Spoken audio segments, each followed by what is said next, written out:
বরাবরই নাথিং ব্র্যান্ডের সবকিছু স্পেশাল। যেমন এই যে জিনিসটা দেখেন, নাথিং এর প্রোডাক্ট আপনি চাইলে এইভাবে খুলে ফেলতে পারবেন। মানে ঘড়ির সামনের এই অংশটা আপনি চাইলে রিটাচ করতে পারবেন। এটা মেটালের, তো আপনি চাইলে এটা চেঞ্জ করে নিয়ে অন্য একটা ব্যবহার করতে পারেন, অন্য কালার ভ্যারিয়েন্ট। এমনকি এটার একটা রাউন্ডেড শেপেরও আছে, চাইলে সেটা ব্যবহার করতে পারবেন। এটা খোলা লাগানো খুব সহজ, মানে আপনি আপনার ঘড়িটাতে একটু নতুন নতুন ডিজাইন নিয়ে আসতে পারেন।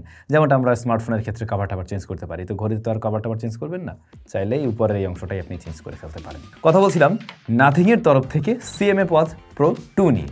এই জিনিসটা একদম নতুন আসছে এমন না, বেশ কিছুদিন আগে আসছে। আমাদের চ্যানেলে প্রচুর রিকোয়েস্ট ছিল এটা রিভিউর জন্য, বাট দেওয়া হচ্ছিল না। যাই হোক, ফাইনালি আজকে এটা নিয়ে অনেক কথাবার্তা হবে। যারা কিনা একটু লো বাজেটের মধ্যেই চাচ্ছেন প্রিমিয়াম টাইপের কোনো একটা ঘড়ি ব্যবহার করতে, তারা এটা মিস দিয়েন না আর কি। CMF এর এই ঘড়িটা কিন্তু সবচাইতে বেস্ট প্রাইসে এই মুহূর্তে পেয়ে যাবেন ফেমাস গ্যাজেটে। এই ঘড়ি যখন বাংলাদেশে প্রথম আসে তখন প্রায় 10,000-এর আশেপাশে ছিল, কিন্তু 9,000-এর আশেপাশে। বাট রাইট নাও তাদের শপে রয়েছে এটা 7,290 টাকাতে। ফেমাস গ্যাজেটের শপ রয়েছে মাল্টিপ্ল্যান সেন্টারে, আর আপনি চাইলে অনলাইন থেকে পারচেস করতে পারেন। ভিডিও ডেসক্রিপশন তাদের সব ইনফরমেশন দেওয়া আছে, একটু চেক করে নেবেন সেখান থেকে। First of all new design. নতুন ঘড়ি যেটাই আসুক না কেন, যে কোনো ব্র্যান্ডেরই দেখবেন ডিজাইন অলমোস্ট সিমিলার টাইপের, বাট নাথিং কিন্তু এই জায়গায় সবসময় একটু ডিফারেন্ট থাকে। ওদের স্মার্টফোন বলেন, ওদের TWS বলেন, কিংবা এই ঘড়ি বলেন, প্রত্যেকটাতে ওরা নতুন নতুন নিয়ে আসার ট্রাই করছে। এমনকি ওদের ওই যে CMF Phone 1 যেটা, সেখানেও আমরা নতুন নতুন পেয়েছি। ফোনটার ক্ষেত্রে দেখছিলাম যে আমরা রেয়ার প্যানেলটা চেঞ্জ করে ব্যবহার করা যায়। এটার ক্ষেত্রে দেখলাম যে আপনি উপরে ডায়ালের উপরের এই অংশটাকে চেঞ্জ করতে পারবেন, ফ্রেমটাকে আর কি। বাট শুধু ওটুকুই না, এটা টোটাল ডায়ালটা দেখুন, দেখতে কিন্তু খুব সুন্দর লাগছে। এমনকি এটার যে স্ট্র্যাপ, সেটা সুপার সফট, মানে খুবই সফট, যেটা হাতের সাথে বেশ কমফোর্টেবল। চাইলে এগুলো চেঞ্জ করে নিয়ে বেশ কিছু অপশন আছে, সেগুলো কিনে নিয়ে ব্যবহার করতে পারবেন। এখন বক্সে যদি ওরা এরকম একটা ফ্রেম দিয়ে দিত তাহলে কিন্তু খুব দারুণ হতো। আপনি চাইলে মাঝে মাঝে নিজে টাকা পয়সা না খরচ করে চেঞ্জ করতে পারবেন। এখন চেঞ্জ করতে গেলে আলাদা করে টাকা পয়সা খরচ করতে হবে, কিছু করার নেই। তবে আরেকটা জিনিস নোটিসেবল ছিল, সেটা হলো ওর ক্রাউন হুইলটা খুব দারুণ কাজ করে। এটা বেশ দারুণ একটা ফিল দেয় এবং এই জিনিসটা একদম পারফেক্টলি ওয়ার্ক করছে। বডি ফ্রেমে অ্যালয় জিঙ্ক ব্যবহার হয়েছে, রিয়ার প্যানেলে প্লাস্টিক রয়েছে, যেখানে আমরা চার্জিং টার্মিনাল, প্রয়োজনীয় সেন্সরসগুলো দেখব। আর এটাতে স্পিকার এবং মাইক্রোফোন পেয়ে যাচ্ছেন, কথা বলা যাবে। আর হ্যাঁ, এটাতে অবশ্যই আপনারা জিপিএসও পেয়ে যাচ্ছেন।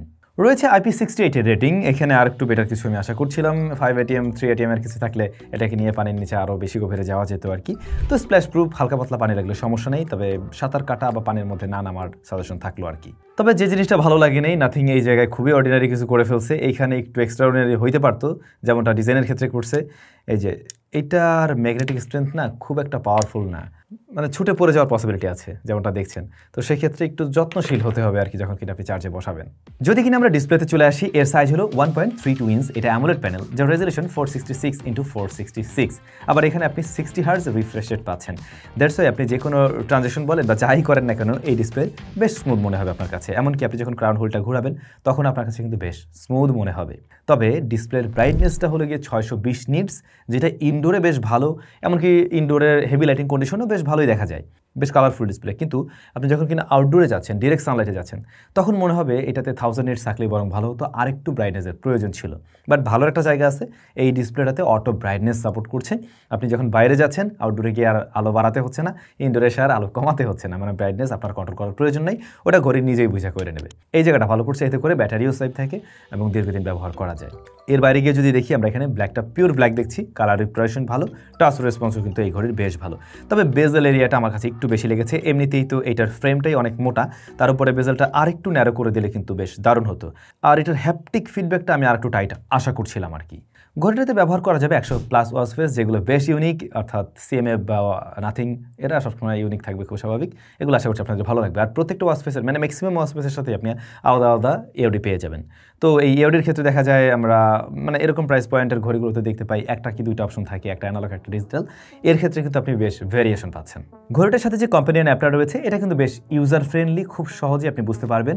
ঘড়ি থেকে নেওয়া ডেটাগুলো খুব সহজেই সেখানে বোঝা যায়। আবার কানেক্টিভিটি ভালো ছিল, এটাতে যদিও ব্লুটুথ 5.3 রয়েছে। এখনকার দিনে আমি দাঁড়িয়ে ভাবছিলাম ব্লুটুথ আরেকটু লেটেস্ট জেনারেশন থাকবে এতে। তবে কানেক্টিভিটি যদি কোনো প্রবলেম আমি ফেস করিনি, ইভেন 10 মিটার্সের মধ্যে এর স্ট্রেট পারফেক্টলি ছিল আর কি। তবে এই ঘড়িটাতে কিন্তু বাংলা সাপোর্ট নেই। আপনার ফোনে যদি বাংলা কোনো মেসেজও আসে, সেটা কিন্তু এই ঘড়িতে আপনি রিড করতে পারছেন না, বাট ইংলিশ মেসেজগুলো ঠিকঠাকভাবেই দেখতে পাবেন আর কি। তাছাড়া কল আসলে রিসিভ করা যাবে। এমনকি মজার ব্যাপার হলো, এতে কিন্তু জেস্টার ফিচারও ব্যবহার করছে। আপনি চাইলে ঘড়িটাতে কোনো টাচ না করে, জাস্ট এই হাতে ঘড়ি আছে, আপনি এভাবে যদি নাড়ান, সেক্ষেত্রে আপনি কল রিসিভ করতে পারবেন। যে ধরনের ফিচারগুলো ফিচারগুলো আমরা অ্যাপল ওয়াচের ক্ষেত্রে দেখতে পাই।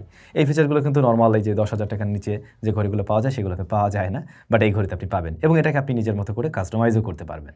120 স্পোর্টস মোড আছে এতে, বাট পাইনি সুইমিংয়ের মোডটা আর কি, ওটা দেয় নাই কেন জানি না, মনে হয় IP68 দিয়ে এই জন্য দেয় নাই নাকি কে জানে, বাট এর বাইরে যারা ওয়ার্কআউট করেন আশা করছি এগুলো আপনাদের কাজে লাগবে এবং পারফেক্টলি কাজ করে। সবচেয়ে বড় বিষয় হচ্ছে এটার স্টেপ কাউন্টিংয়ের অ্যাকুরেসি কিন্তু খুবই ভালো, মানে মোটামুটি 100টা স্টেপ দিলে আপনি দেখবেন 100টাই ম্যাক্সিমাম টাইমে ঠিকভাবে রেট করতে পারে, 2-1বার মাঝে মধ্যে মিসম্যাচ করে।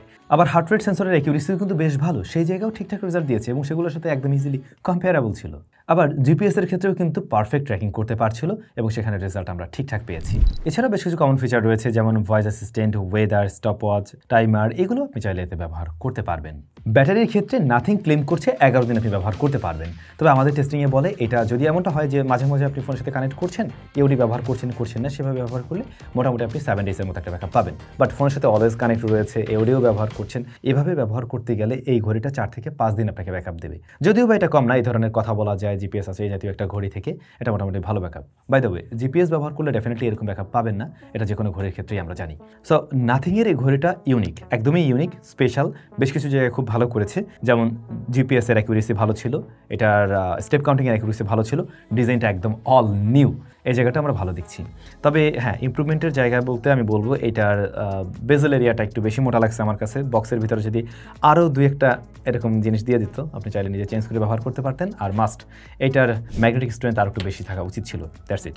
এই জায়গাগুলো ইমপ্রুভমেন্টের সুযোগ ছিল। দাম যেহেতু আগের থেকে কিছুটা কমছে, এখন চাইলে নেওয়ার মতো একটা জায়গায় আছে আশা করছি। 7,200 টাকায় পাওয়া যাচ্ছে রাইট নাও, সো আপনারা দেখতে পারেন চাইলে। আপনাদের কাছে নাথিংয়ের এই ঘড়িটা কেমন লেগেছে কমেন্ট করে জানাতে ভুলবেন না কিন্তু। সবাই ভালো থাকবেন, দেখা হচ্ছে নতুন ভিডিওতে।